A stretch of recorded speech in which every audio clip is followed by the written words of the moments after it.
The following is a presentation of Playfly Sports Properties. Man, I got it my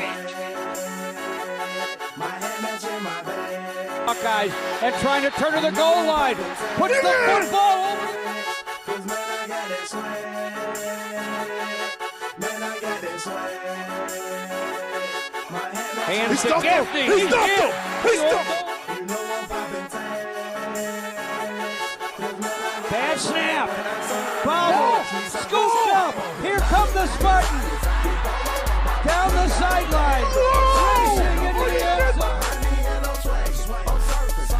He hits it! He hits it! He did it!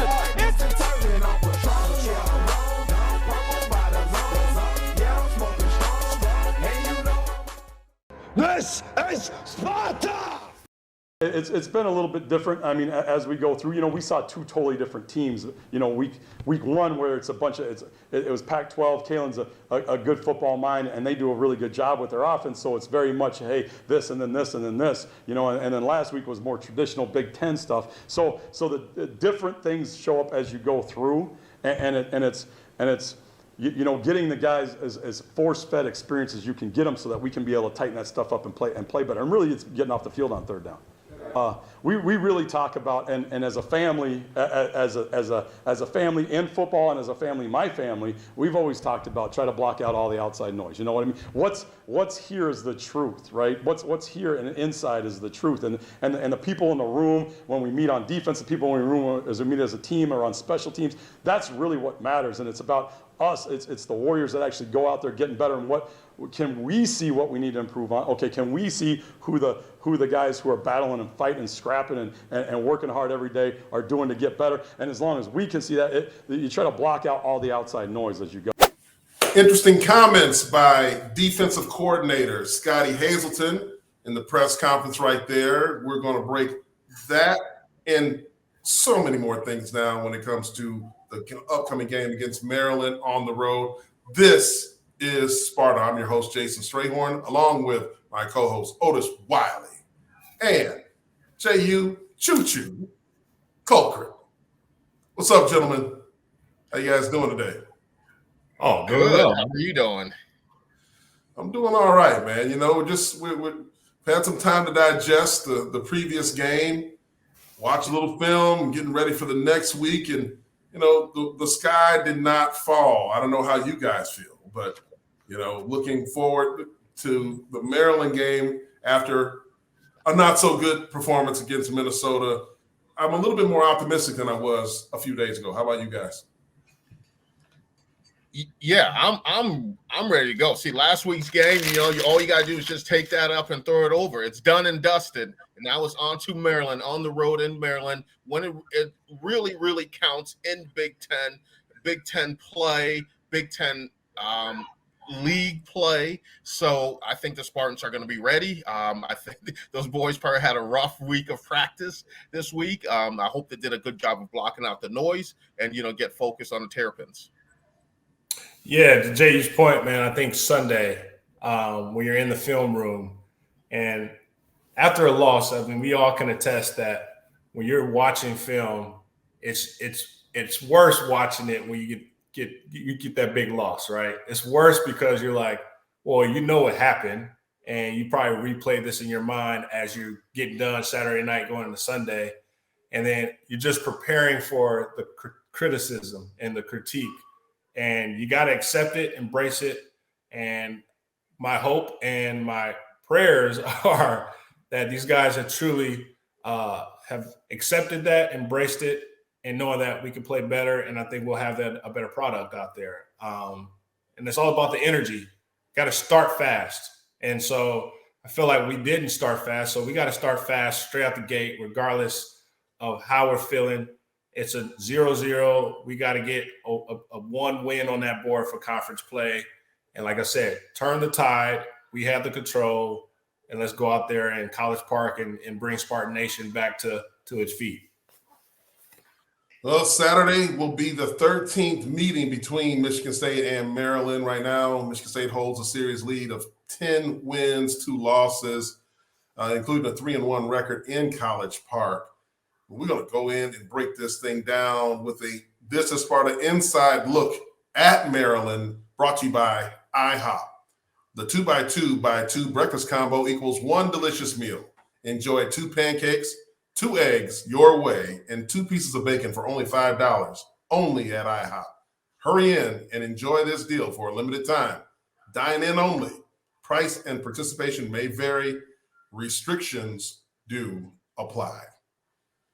Well, guys, when you break this thing down, I mean, Spartans do head on the road to Maryland. Maryland right now sitting at 3-1 overall in Big Ten. In Big Ten play, they're 0-1. They had a tough loss on the road a week ago in the Big House with a school down the road. Yeah, that loss they had last week was, I don't know if you can say it, but it was a quality loss, to a very good Michigan team. So the Terrapins are going to be really tough. It's going to be tough for the Spartans this week. They're a well-balanced and dynamic team, where I think, Michigan State's probably going to have the advantage is, in the run game. But we'll get into that more. But, it should be an exciting game. And Otis hit it early on. The Spartans got to have that energy. They got to start fast. And I think, Stray, you and I talked about this before. I'm big on, if you win the coin toss, deferring to the second half to get the ball. But I'm with you on this one. I think the Spartans need to take the ball on offense and try to make a statement right off the bat.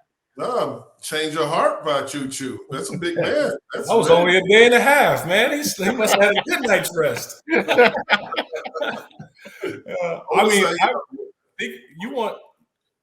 We want our offense to come out and have a true, not to say a change of heart, but this is the ownership. Listen, we win that toss. Let's get our offense out here and see if we can get a quality drive and put some points on the board.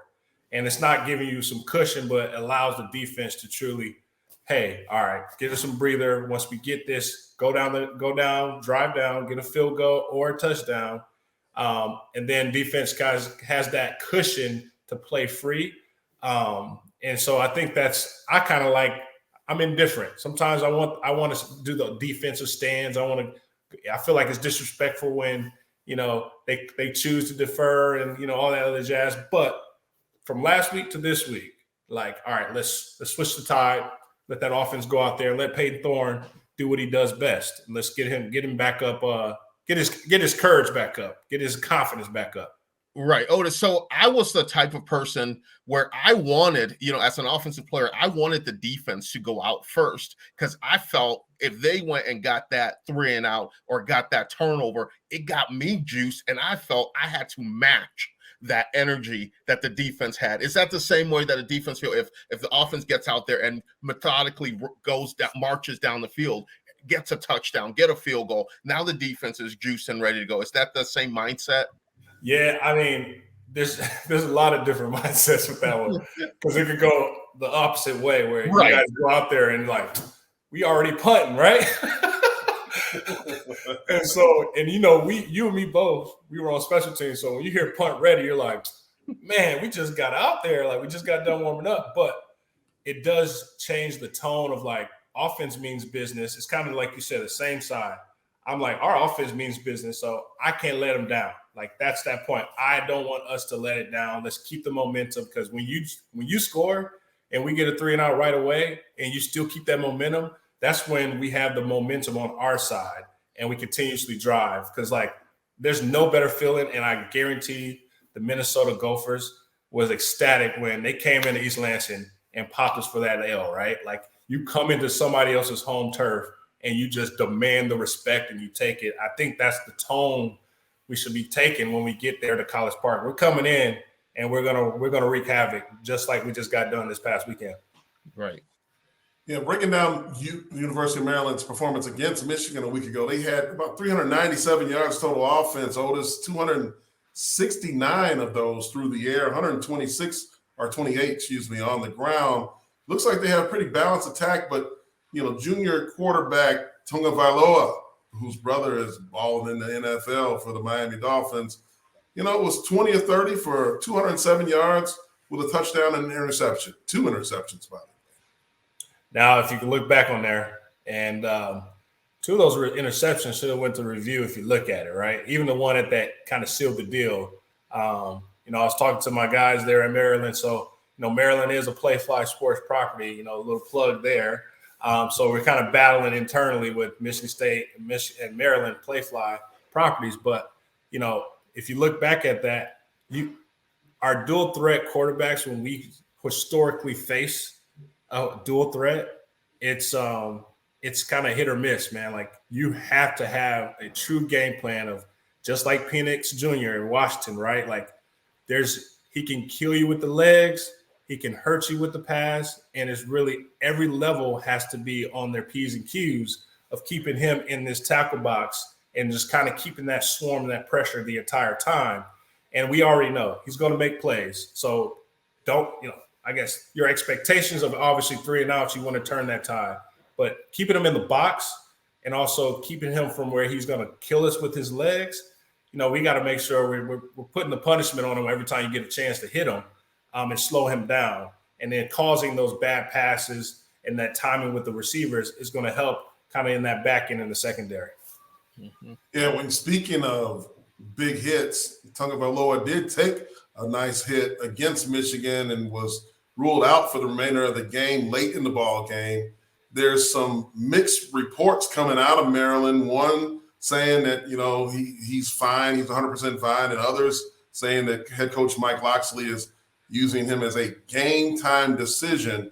What do you think this is? Or Jehuu, I'll ask you. Do you think it's a little gamemanship, or do you think that we should be concerned that there may be another quarterback in the name of Billy Edwards Jr. to be prepared for? It's gamesmanship. If I'm the Spartan defense, if I'm Coach Hayes, I'm preparing as if Tagovailoa, he's going to be the starting quarterback for Maryland. He's a competitor. We know that he has that competitive spirit. It's a Big Ten game. They're opening their Big Ten season at home, in front of their crowd. They're 3-1. They came off a heartbreaking loss last week. Their crowd's going to be energetic, get them going. There's no way this guy's going to miss the game. If I'm Michigan State's defense, I'm preparing for him. The guy, Tagovailoa, right now is ranking 3rd in the Big Ten, 6th in the FBS in completion percentage. Otis at 74.6%, as well as ranking 5th in the league in passing efficiency at 165.8. You talked about his legs a minute ago, but this guy definitely has some accuracy and probably getting a little help from Big Bro down in Miami, huh? Oh, absolutely. I feel like the bloodline is obviously true. We talked about it, like, this man's not playing unless he is dead, right? Like, this is that mentality. Like, and don't quote me on that. Don't even put that on social media, because that's probably a bad saying. Okay. But you're right. But it's just like, we got to match energy for energy. And when we go out there, we know there's going to be some third downs where we probably give them some long situations. If you look at the last time we played last year, we put pressure on him, man. We made him uncomfortable, right? You made him uncomfortable to where he has to sometimes second guess things. And, once you beat that first step off the D-line, like, it starts with the D-line. Like, the D-line getting off blocks, getting pressure, even if you don't get to him, it's just the QB pressure. Like, we got to get some tallies. Like, back when we played, we had the tally marks. How many times do you get to hit him? It may not involve a sack, but how many times do you put the pressure on him? How many times do you make a running back who's trying to step up and pass rush, have to pick and choose which is what, which, to Jehuu, I'm going to flip that to you. Like, you bring multiple pass rush and you make that running back guess, it's a whole world reap of trouble when you got to select a few. So, Jehuu, talk about this pass rush. You being able to block someone. Yeah, the pass rush is absolutely key. And especially, if you have to, like you said, Otis, you're 100% right. We have to hit him, make him think about it. And then what's going to happen is the offense, they're going to get back out there, and now they're going to start to switch things around. They're going to have extra help. They're going to say, hey, running backs, on your way out, chip the D end. Or what they could do as well is move the running back up about a yard behind the lineman just for that extra blocker for the to see where the defenders are coming about. And what that does, it eliminates one extra person going out for a pass route. And that's going to help the defensive backs, have their keys. It's easier to block 4 guys or 3 guys as opposed to 5 guys out in a pass route. Yeah, and you talk about running backs being able to step up and do that and do the chipping. The running back that Michigan State's going to be facing on the road against Maryland is Roman Hemby. Right now, 48 carries, 342 yards, 7.1 yard per carry average. Jehuu, as running back, that bar is roughly 5 yards per carry. He's doing awful great. If you're a running back and you average 5 yards per carry, you're a damn good running back. If you're averaging 7.1, you're a great running back. I'm not saying this guy's a great running back overall, but the season that he's having is allowing the Maryland's offense, allowing offensive coordinator Dan Enos, who's a Spartan dog himself, to be able to do a lot of different things with that offense if you have a running game that's that potent. So it's going to be interesting to see if the Spartans can contain the run game from this guy who's having a hell of a year. And to that point, Otis, not only do they have the one in Roman Hemby. I was about to say, like, Littleton, 20 carries, 147. He's a 7.4 to Jehu's point. So they got 2 great running backs. Yeah, I feel like we talk about running back by committee. We have the killer bees who is supposed to be the 1-2 punch as well. And they're over there, in Maryland, they're having success. And so, usually you have, a backup running back that maybe drops off a little bit and you're like, all right, this ain't the big, this ain't the one that's going to carry it. But this one at least could be like a little scat back. But these 2 guys, man, they complement each other. And there's no drop off if he comes in. Typically, who he is. They're balanced, well balanced. And that's a dangerous offense to deal with, man. When you got balance at quarterback and 2 running backs, who technically your quarterback is also a running back when it comes to running and boots and running outside the pocket and throwing on the run. I'm interested to see what Coach Hazelton has drawn up to see what we can do based off what we learned against Washington, as well as what we just transpired and experienced with Minnesota. So I'm going to jump in here because it's going to be very, very interesting, this matchup with Coach Hazelton versus Coach Dan Enos. Coach Enos has a lot of ties. He's a scrappy guy. He's a downriver kid from Dearborn. All right. They're saying in Dearborn is keep scrapping. That's their saying in Dearborn, the blue collar mentality. And I'm telling you, Coach Enos has a big chip on his shoulder playing against his alma mater, Michigan State. All right. He feels he should be a coach on this staff.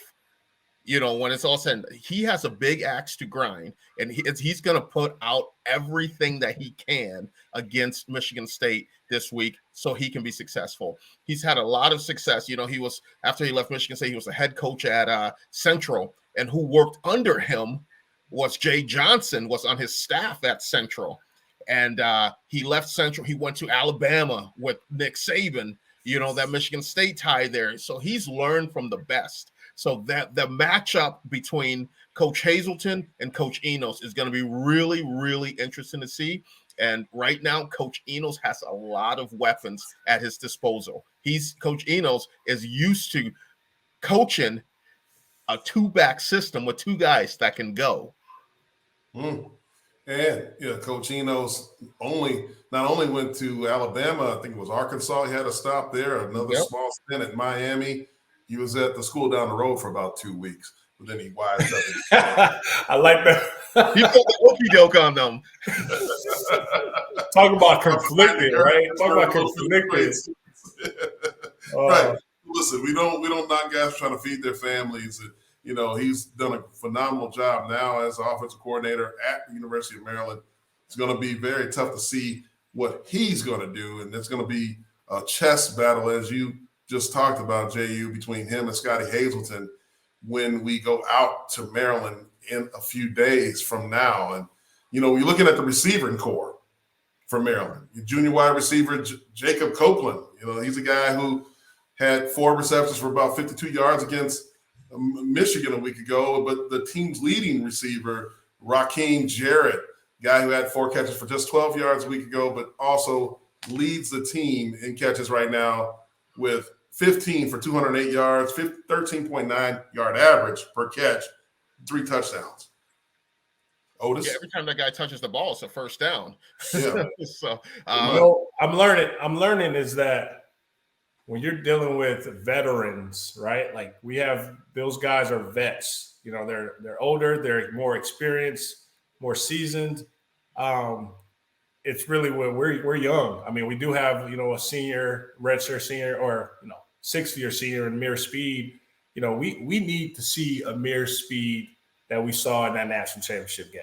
Like, we need to see someone take ownership and truly get after each other, man. Like, it should be you should see the hunger you should see drool just coming out of the mouth of like, I have to lock this guy down. Like, there's no ifs, ands, or buts about it. Someone absolutely has to go out there and be the dog, and the dogs that we're supposed to claim that we are, go out there in College Park and play that high-level football that we know Amir Speed can do, we know that Brantley can do, and we know that our secondary, our safeties, you know, we got a young dog that had 18 tackles last week, right, and was everywhere. But we got to put everything together, man, and have a committee of defensive backs that are going to win this game for us. We got to shut the air down. yeah, the big sombrero this week is on that secondary, you know, hands down, because Maryland likes to throw the football. They like to throw the football around the yard. You know, Tagovailoa has thrown it 118 times already this season in 4 games. So Michigan State's secondary, Michigan State's defense as a whole has not had an interception all season long. You know, so maybe this is the week, you know, because Maryland's going to throw the ball over 30 times. Yeah, that's guaranteed, a minimum, right? Right. Yeah, so, yeah. And like you said, Otis, those DBs should be salivating to be the one that steps up to be that guy. I'm going to get the first pick of the season. You know, I'm going to be that. And, you know, we talk about Coach Tucker, you know, talks about blocking out the noise, you know, locking it, all that stuff out. They need to hear a little bit of that noise and have that chip on their shoulder this week. And I think this is the week that it's going to happen. Man, yeah, it's that mentality. They counting us out, man. And we don't need that. But let's quickly, and this is, you know, pivoting from back with Coach Enos, right? Like, this is for you and Strayhorn to talk about, like, what do you think Coach Enos is saying right now internally to that squad or his team about us? Like, being an alum is one thing, but what is he saying about us to Maryland? Like, I kind of talk me through, because we all know Coach Enos. We know he's he's a high intense energy guy. But what is he telling Maryland right now offensively, and even the team wise, about Michigan State Spartans? You know, I think that this is a guy who, as you said, JU, earlier, that he's a Dearborn guy, divine child guy, played for Michigan State as quarterback, coached here under Mark D'Antonio as a running backs coach, quarterbacks coach. I mean, he's done it at every level at Michigan State, except being a head coach. And right now, after his experience around the country, it's going to be something that he's going to take personal. So when you have a coach that's taking things personal, he's going to rile his troops up to do everything from an emotional standpoint that they can to win the ball game. And Michigan State clearly has chinks in the armor right now, mainly in the defensive secondary. You saw a week ago a Minnesota team that comes in leading the nation and running the ball. They come in and open up with passing game. I expect Maryland, even though they have the 7-point+ yard per carry with two backs over 7 yards per carry, I think that they're going to go frequent over the top and underneath and do everything they can to get Michigan State and test their secondary to get them off balance, and then come right back with the big playability of those two running backs, Hinby and Littleton that are going to be able to make splash plays. This is not a methodical type of offense. This is a big play type of offense, and he wants the crowd to get in it. He wants his team energized. He wants that defense riled up because of what plays he's calling. So I think there's a lot of expletive getting thrown around in pregame in that locker room when it comes down to what Coach is going to be saying. As Dan Enos is a former player / coach for Michigan State, playing against its alma mater. You hit it on the head. I know exactly what Coach Enos is going to say because I have been in the running backs room with Coach Enos playing against a team that he played against, even going back that far, not even coached against, played against. I've been the team, when we played Michigan, I've been there to see what he says. What's going to happen is this. He's going to talk to his offense. He's going to tell them, hey, we got to take care of business. We got to do what we do. We got to stay the course and all that stuff all through the week. Friday night at the hotel, he's going to get in front of the entire team, and he's going to be the speaker. You know how the coaches, one person speaks? Dan Enos is going to be the speaker, and he's going to look those guys in the eyes, and I guarantee you, he will be wearing his Michigan State class ring during this speech. He's going to hold it up and said, I played there. I coached there. I know what the Spartans are built of. Last year, they squeaked out. We had self-inflicted wounds last year, and that's why they won. You guys are the better team. You hit them in the mouth from the start, and it's going to be SOS, same old Spartans. They're going to hang their heads. That's what Dan Enos is going to tell that team on Friday night at the hotel. And you know what? 110 of those guys are going to believe every single word he says because he's going to be passionate about it. He's going to be fiery about it. He's going to punch himself, slap his hands there. He's going to get those guys ready to run through a brick wall for him because that's Dan Enos. He's a downriver kid. He's scrappy. Yeah. See, look. See, I thought you just went in and you got us ready to play the Spartans. Well, I remember when they got the news that they were getting fired. Remember the Jehuu that Penn State game? It was Coach Enos' time to speak, and you would have this was where Coach Smith was like, "Well, fellas, they told us we're not going to come back, so we're going to win this game, and we're going to go to the bowl game. We're going to spend all their money." Oh my goodness! Yeah, well, Coach Enos, I remember stepping up, and he was in tears. So welled up where you would thought we were undefeated, and we were playing for a national championship or Big Ten championship, but he just kind of reinvigorated our Spartan internal. We are Spartans, man. We got to go out there and own the game, own the tempo, play ball, so that we can go bowling and having a good time, right? And so. Jay, you just went straight back to the feelings that Coach Enos gave him because you could tell it was straight. He was. Love the energy by Choo, man. On that. I haven't heard SOS, same old Spartans in a while, man. Don't give us that juju now. Come on, man. I'm not giving you that juju, but I'm telling you, that's what he's gonna say.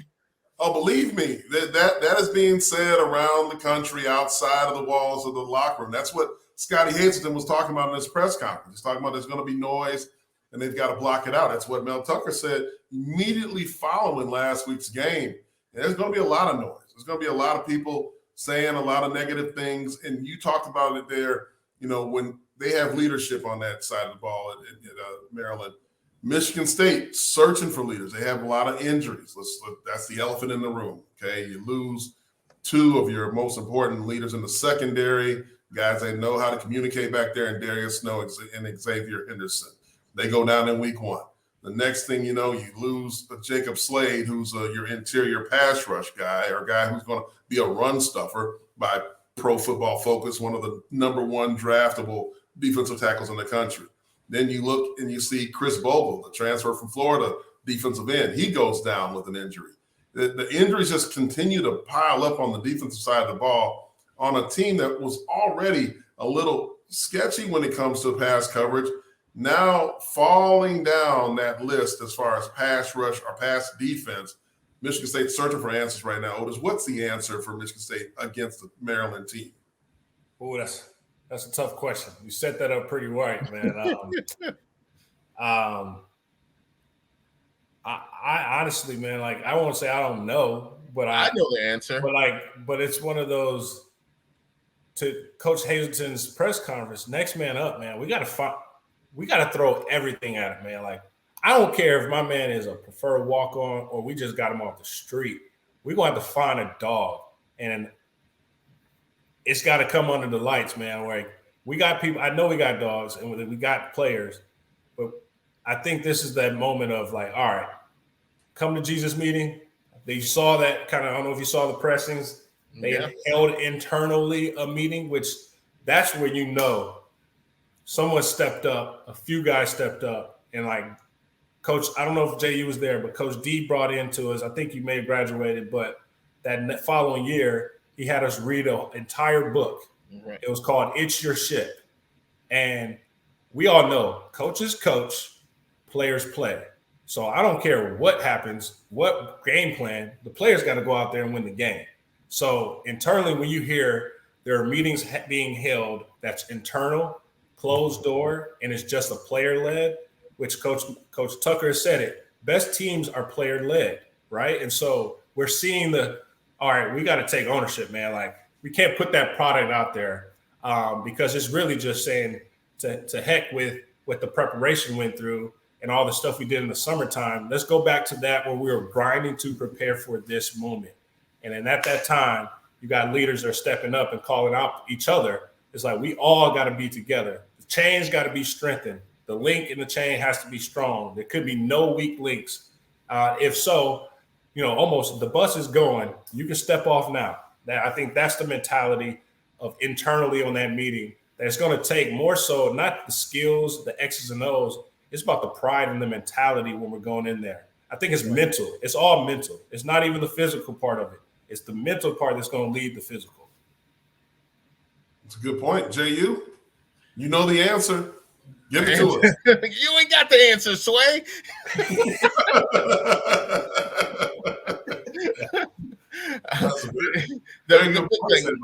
The big thing is, Otis hit it on the head. It's going to take that dog mentality. It's going to take 11 hats swarming to the football, playing that flying around intense football that we saw some of that in the Western Michigan game. You had 11 hats swarming to the football and, guys doing whatever it took to be in the film. You always tell defensive guys, you always want to be on film, so that's what it's going to take. It's going to take having that dog mentality, and it's also going to take swarming to the football, 11 guys swarming to the football and never say die attitude. The game's going to be a roller coaster. All right. It's going to be ups and downs. They have to stay the course and play Spartan football.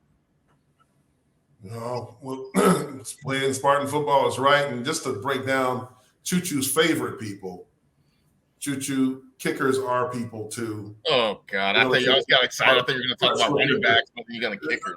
The upcoming specialist, Ryland. He's a guy that's 5 for 5 on field goals, tied for the Big Ten lead in field goals. Look, Coach Tucker talks about complementary football all the time. They do have very good specialist guys, 17 for 17 on PATs, 22 touchbacks. The punter, your favorite. Yeah, that's a guy, senior Colton Sprangler.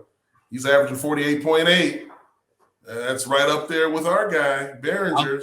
I'll take our guy all day. You'll take you'll take our guy all day. I like that. Give me goggles, Behringer, 10 out of 10 times. All right, JU, we're going to move over to the MSU offense. We're going to help you out here. Thank you. All right, go to the MSU offense. Michigan State, obviously, we got Peyton Thorne. And when you look at the defense for Maryland, there is some room to throw the ball around. I mean, they're not far away from Michigan State defensively as far as the defensive secondary is concerned, giving up about 260 yards through the air per game. Yeah, definitely. You talk about room to throw the football. What I'm excited about, all right? There's room to run the football this week. All right? Got to get there. Yeah. I think He's there's spoken like a true running Yeah. back. before we go there, this you hear it here. This is the week that the return of the Killer Bees are going to be back. Michigan State will be able to run the ball this week, and you know what that's going to be able to keep Maryland's high-power offense off the field, give the defense a break, and more importantly, that's going to open up the pass game for Peyton Thorne.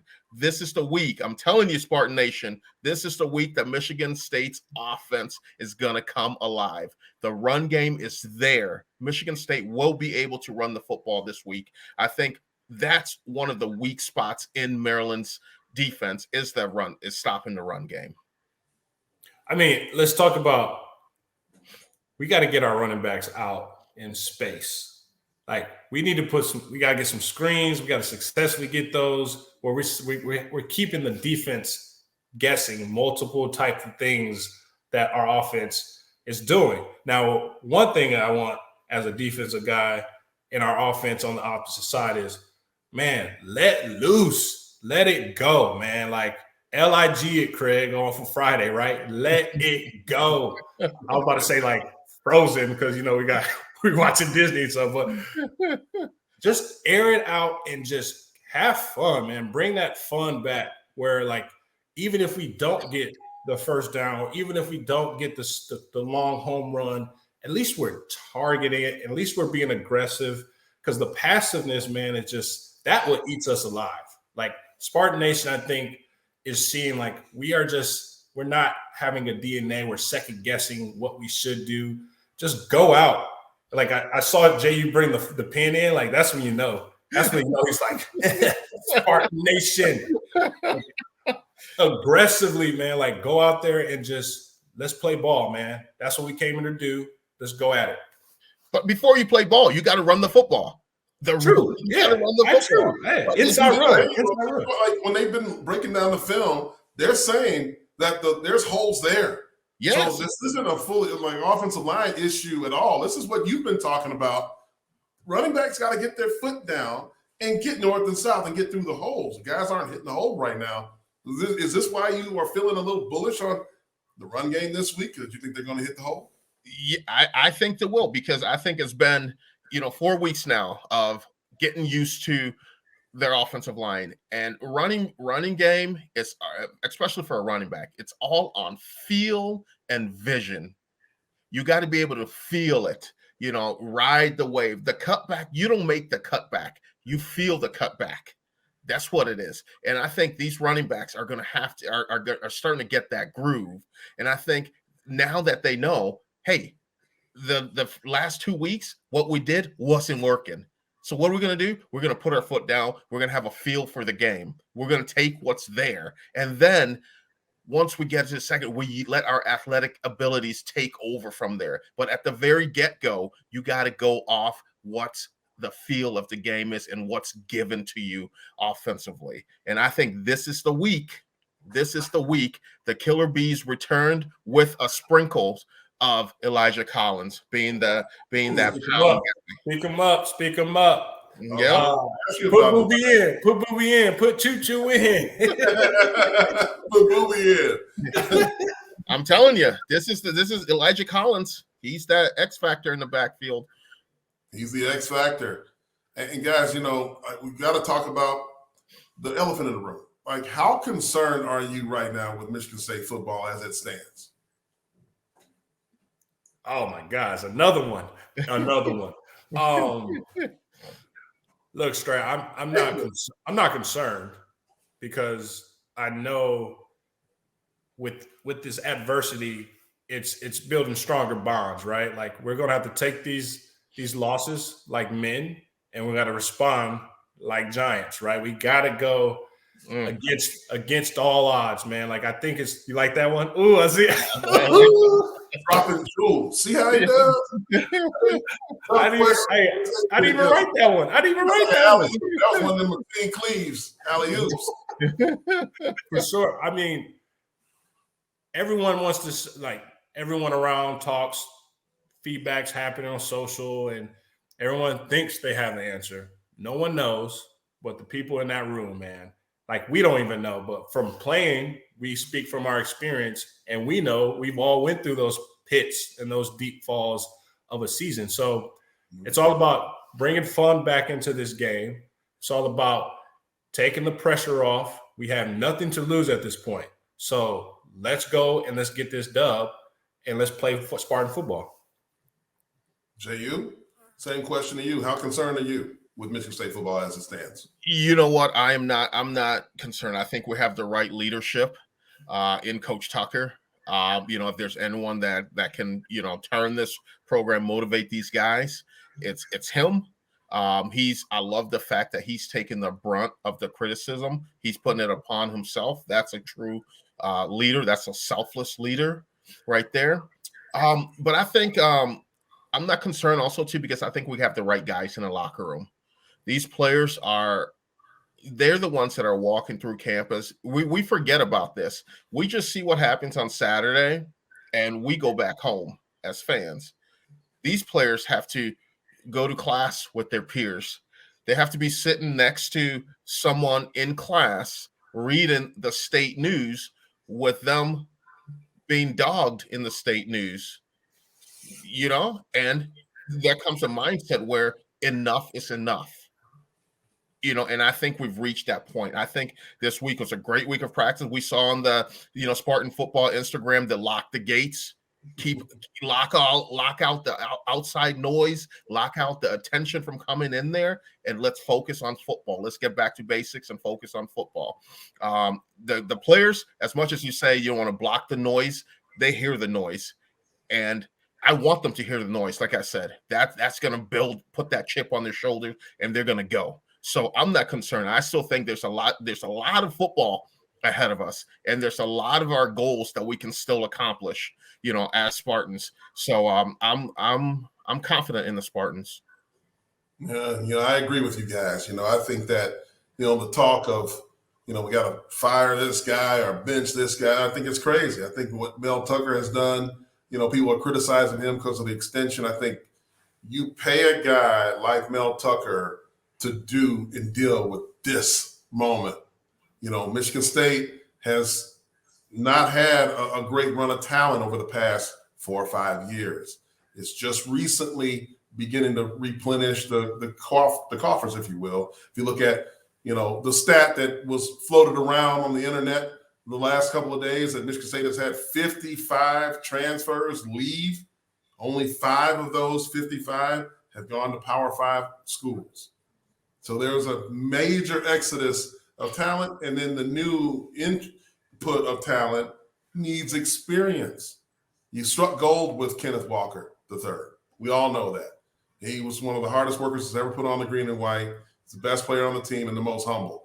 You just don't find guys like that growing on trees that are just walking around. So it's very difficult to find a guy like that, and he covered up a lot of mistakes. Let's be very honest about that. He covered up some plays that would have been a negative play for any mortal human. He made them touchdowns. That just doesn't happen. So now we're dealing with, hey, we've got injuries, we've got, inexperience, and we got guys that got to get to know one another. Like you said, Jay, you got to get to feel the cutback. You got to understand how to get the foot down and get north and south. And we're still searching for the dogs, but in this adverse time, you're going to search and you're going to find those dogs, because they're going to rise up from the ashes like a phoenix, right? Okay, Rev. Ooh, okay. Another one.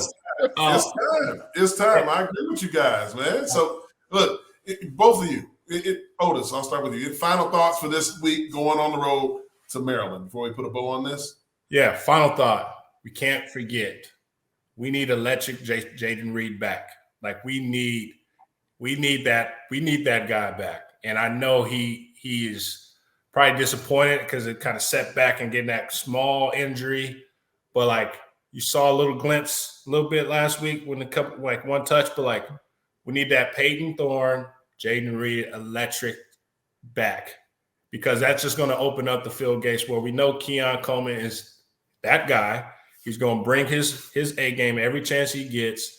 We need your boy Trey back, Mosley, and that committee that we saw summertime leading up to, Western Michigan We need that. We need that back. And I know Coach Hawkins is getting the boys back, and we need that on Saturday afternoon.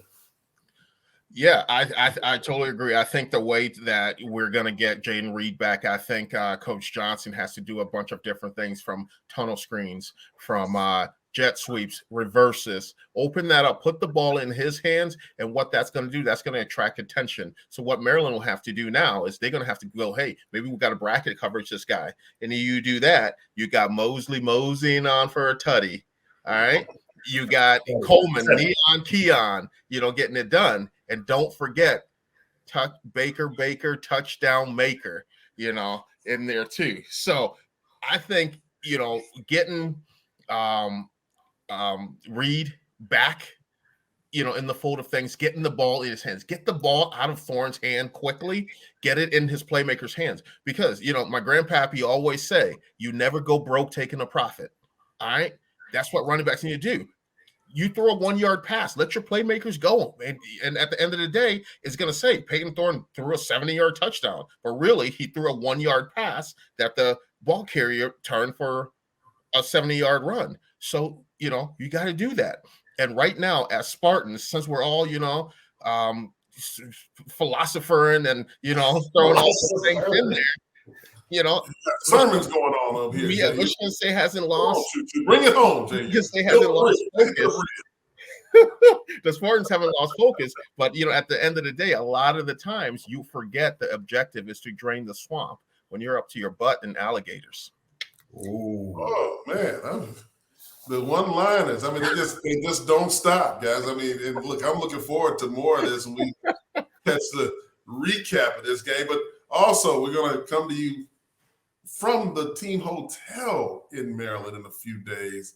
That's going to be an interesting segment that Otis Wiley and Choo Choo will bring to you guys coming up soon. But that's going to put a wrap on this version of This is Sparta.